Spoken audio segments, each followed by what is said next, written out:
But the main contrast, I guess, that would stand out is that Nigerians and South Africans tend to feel strongly about different things with each other. There's a sense within Nigeria that the South Africans haven't really appreciated the role that Nigeria played in the anti-apartheid struggle when, there was a Mandela tax on all Nigerian civil servants automatically deducted from their salaries to support the liberation struggle. Nigeria was also a leading member of the frontline states. It was chair of the UN Special Committee Against Apartheid. South African students studied here. So a lot of the Nigerian anger against South Africa is based on that, and also against companies like MTN, which is derided as money thieving networks in Nigeria. And in the case of South Africa, a lot of the stereotypes about Nigerian drug traffickers and criminals, and the fact that there have been xenophobic attacks against Nigerian citizens in 2008, 2015, and again in 2017, and a lot of South African companies complain about the infrastructural deficits in Nigeria.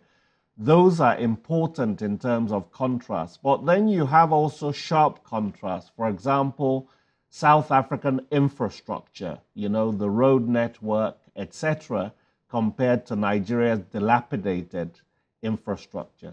South African universities, quality universities, compared to Nigeria's decades of neglect and government closures that have really denuded and damaged universities. And then one more example in terms of electricity.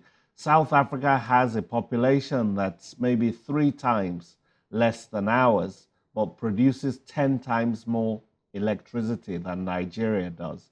But on the other hand, Nigeria has the biggest black intelligentsia anywhere in the world, whereas South Africa's Bantu education has damaged the educational system, and 10% of a white minority still control the economy and higher levels of the education in South Africa. So I play around with those kind of contrasts that are quite interesting in the relationship. And one final one is that, I think Nigeria has more legitimacy as a black African power, and not just the anti-apartheid struggle, but the ECOMOG peacekeeping missions in Liberia and Sierra Leone gives it a stature and credibility within Africa that I think South Africa does not have as a result of some of these continuing apartheid and white minority domination of sectors of South African economy and social life.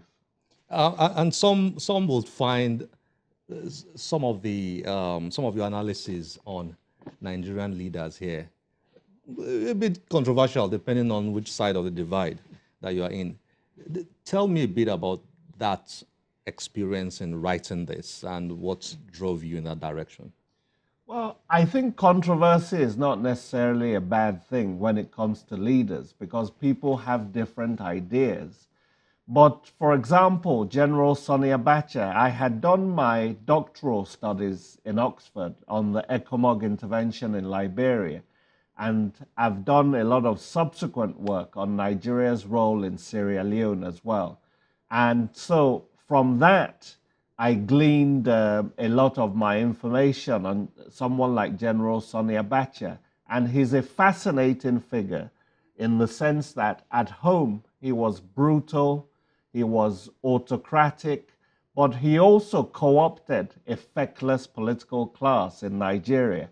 And even though his domestic kind of reputation will not recover, he wouldn't be considered. Especially, I haven't even talked about the widespread corruption, looting $2 billion from the central bank and having it carried away in trucks. That is something that we'd never seen before.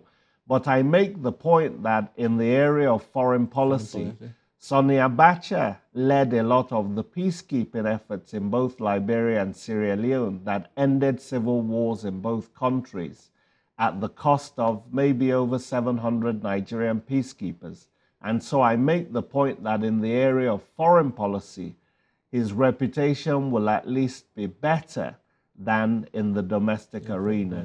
So just one example of what led me to focus on that biographical sketch.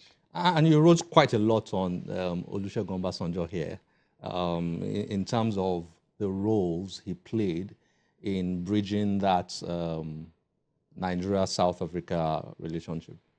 Yes, I think the golden age of the relationship between Nigeria and South Africa were the years when Olusegun Obasanjo and South African President Thabo Mbeki were in power between 1999 and 2007.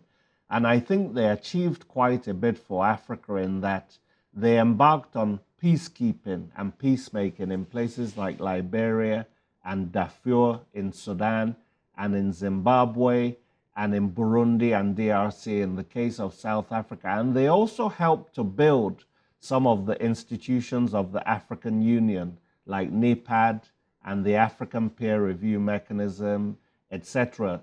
Many of them are now fledgling, under-resourced, donor-dependent, so they haven't necessarily been sustainable institutions. But I think it was an era which showed the potential of the cooperation between both countries. And it was a bit tensed under President Jonathan's government, you wrote here. Yes. That's correct? Yes. I mean, I think under Goodluck Jonathan, the relationship wasn't really in a very good or strong place. South Africa and Nigeria disagreed over conflict situations like Guinea-Bissau and Cote d'Ivoire and Libya, how to handle the aftermath of Gaddafi's assassination after the NATO-led intervention in 2011. And the Binational Commission, which had been established under the era of Obasanjo and Mbeki, did not meet for quite a few years. And there was a sense that Angola, rather than Nigeria, had become South Africa's strategic partner during that period. So there were quite a few tensions during that period. And one other thing I should mention is that 125 Nigerians were expelled from South Africa for allegedly having fake yellow fever certificates.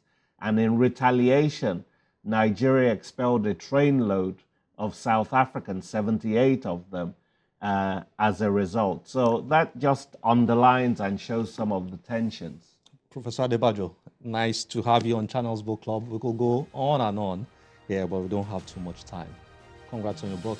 Thank you. Thank you very much. Thank you.